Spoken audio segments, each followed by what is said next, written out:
the new ST180 driver from Mizuno. If you're looking for a low spin head and you've got a medium enough speed and you're looking for good speed retention across the face, we not only explain what it's all about, but we're going to explain who it's for, so keep watching.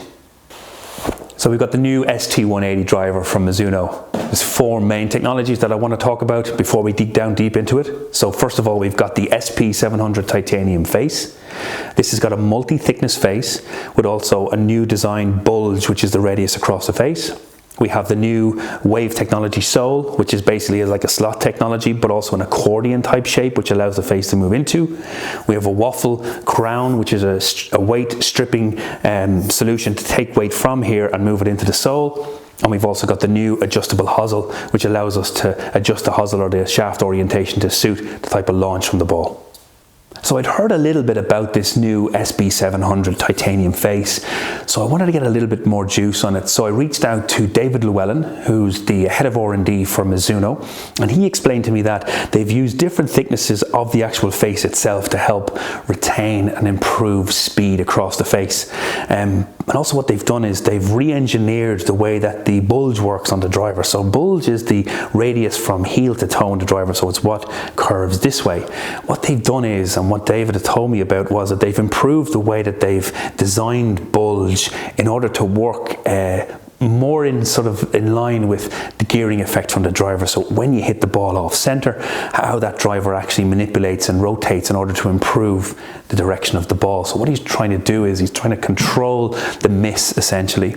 What we found was, certainly from the speed retention perspective across the face, and certainly in misses towards the heel and towards the toe, not only did speed stay kind of high, so obviously there was a very sort of a forgiving aspect to the driver, but also the spin stayed very low right across the face. And this to us is very important when we're dealing with fitting the driver, because based on misses, and certainly based on what we saw from fittings here, when they missed off center, the spin stayed low, which is a very, very good in terms of the design of the face.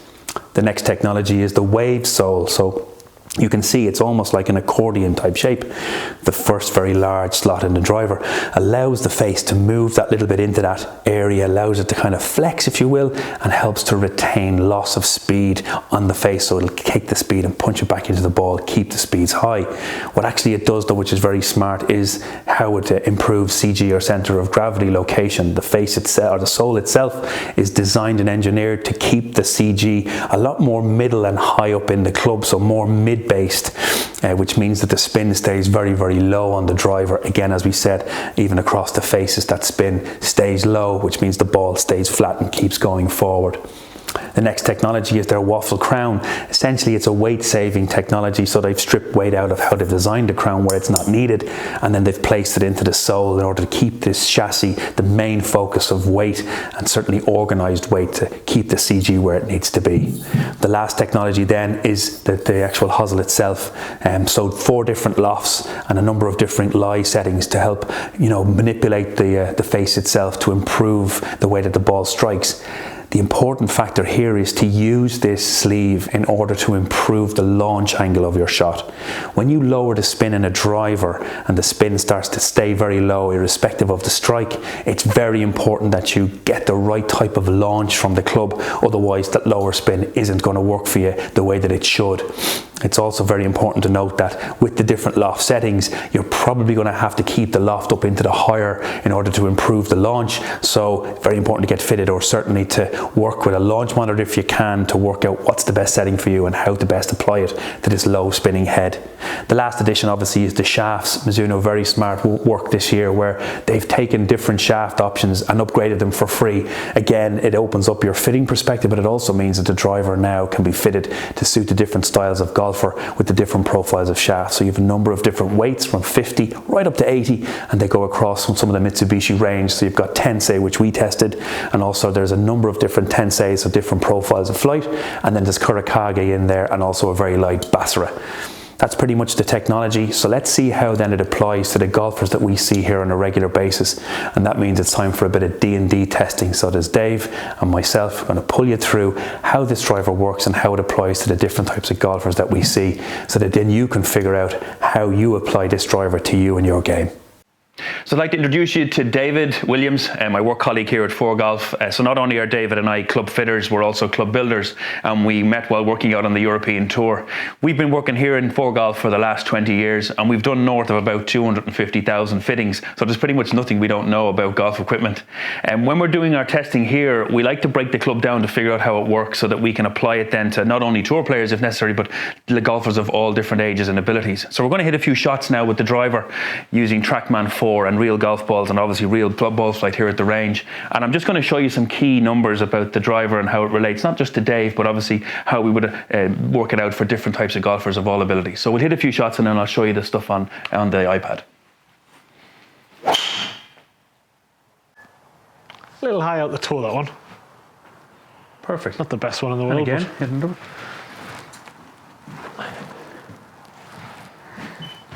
so the story that we've discussed is obviously this low spin story from the driver. So that was a high toe shot, and which still produced 2,246 RPM. So there's a little one, heel side. Little heel, little low in the face. Perfect. So one was high toe and the second one was low heel. So 2241 on the one before. So there's one there. So we've got a 3,000 RPM on that one. You can see I've marked it there, which in fairness, still relatively low in terms of spin as we would access it. And obviously Dave, fairly steep attack angle on that one. So by rights, that should have probably spun more, but on the base that it's a low spin, it didn't. So just do one more there, Dave, and we'll just show. Let's see if we can get a good one this time.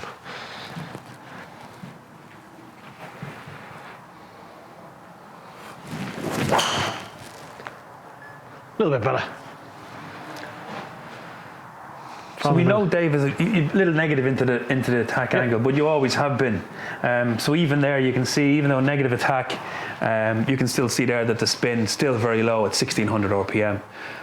So the story here with this driver is that it's very, very low spinning, irrespective of where you hit it. How have you found it, Dave, in terms of fitting the last couple of weeks? Had this now for a couple of weeks in play with the customers, and it's tended to have been, certainly from a speeds perspective, somebody in around 90 to 100 was the starting point. Was where it suited best? Was where it suited best. And then, obviously based on what you've just discussed, the spin rate is the key to it. It doesn't spin.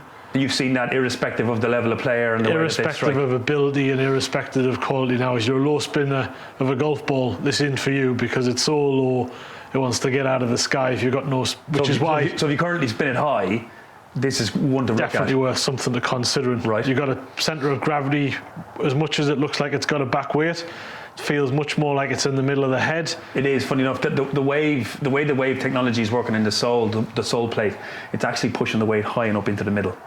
So I talked about it earlier on in the video, so you know that actually is the case, because you can see that it doesn't spin the ball or fly the ball as much as if it was further back and of a higher MOI story. So where is so the face must be doing the job then? What I mean, it has to be, and what I mean, everybody gives positive comments that it feels solid and stable off the face, and that you don't really get that sensation that you've mishit it, but you then look back at the TrackMan and look at the results and you think, I wasn't really expecting that. Yeah. So certainly for that golfer who maybe is very, very inconsistent off the tee, doesn't know where he's going to miss it, could be low left, high right, high nose dive and spinner, it doesn't really matter what it is, you still end up relatively central and relatively controlled, because the most I've ever seen the spin vary in a client is about 500 RPM, right? Okay, which is quite extraordinary. And in terms of the speed across the face, then, because obviously I spoke earlier about the bulge and how that works, you've seen that working now in terms of players and how they've been hitting it, obviously. It's not the quickest of smash factors, but what it is extremely efficient at smash factor. Okay. So the golf ball will come off relatively consistently, no matter where you really hit it in the face. Okay. You're not going to get that massive drop off in smash. And you're not going to really pick up that really high one. You're just going to get something that does something repeatedly. Gotcha. Talk me through then, on the basis that it's launching low. Yeah. What have you been doing, or what have you been seeing from Hosel setups in terms of the head? You've got a loft sleeve with effectively 5 settings on it, 9.5 being the base, down to 7.5 and up to 11.5. To be brutally honest, I've never used anything below the 9.5 setting yet. Right.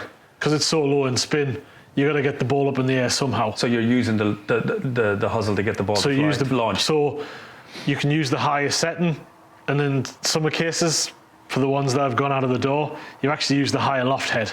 Okay. So the loft is not something that you have to be fearful of with this driver. It does exactly what it says in the tin. The loft you get into it, the loft you get out of it. Okay, fine. But without the spin. Because it's going to spin low. Irrelevant of 7.5 and irrelevant of 14.5, the spin rate is consistent. Yeah, what have you seen in terms of spin between, say, let's say 8.5 or up to that 12.5? Where have you seen? No more than 500 RPM really? Across the entire lot up to 14.5 even top end. For the different golfers? Absolutely, yeah. Right, okay. And then Mizuno have been real smart this year. They've brought in these great range of shafts. Have you switched between the 3 or 4 different shafts, or what have you seen working well, or what have you liked? Again, what I mean, there's the 10 size story running all the way through it. Again, really, really low in spin and loft from the head. So you don't really need those super high kick, super strong tipped shafts. You can play something with a little bit more feel, get a bit of a better understanding for where the head is, because it's not going to spin. And if you go up the shaft, you don't really see a massive change in the spin either. Right. So which soften, you would soften it out to try and help with the launch. Soften it out to help with the launch. It's never going to do it any harm. It's a driver that loves loft. Have you been using more lightweight than heavyweight, or what have you seen working best? Because I know I think there's 50 through to 80. Again, because it's for that middle speed play, you've tended to use it with that middle weighted, middle kicked, middle everything. Okay. So shaft wise, it's tended to work well with things that sit in the middle of each of the categories, as opposed to be the extremities, kick point, weight. You would never really use the heavy.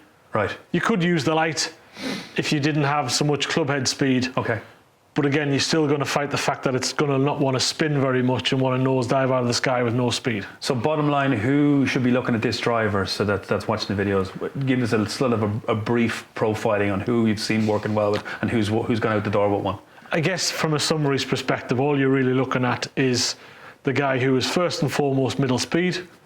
Secondly, has difficulty controlling spin, whether it be high to low or just high full stop and can't get any spin off it. Okay. And then the final factor is the guy who is really inconsistent in his miss. Okay. No matter whether you hit it at the toe or the heel, you don't really get the spin variation, you don't really get the launch variation. You still to 10 get a good shot. You don't get that, I didn't think it was going to be there. You're quite surprised with where your bad shots end up at. Brilliant, that's great. Okay, folks, that's the who the club is for. I hope that's helped you make a better decision, and if this driver is something you need to consider. And that's the D&D testing completed for the Mizuno ST180 Driver. Hope you've enjoyed and learned a little bit about the driver, and hopefully you'll find a way that you might be able to apply the different technologies to you in your game.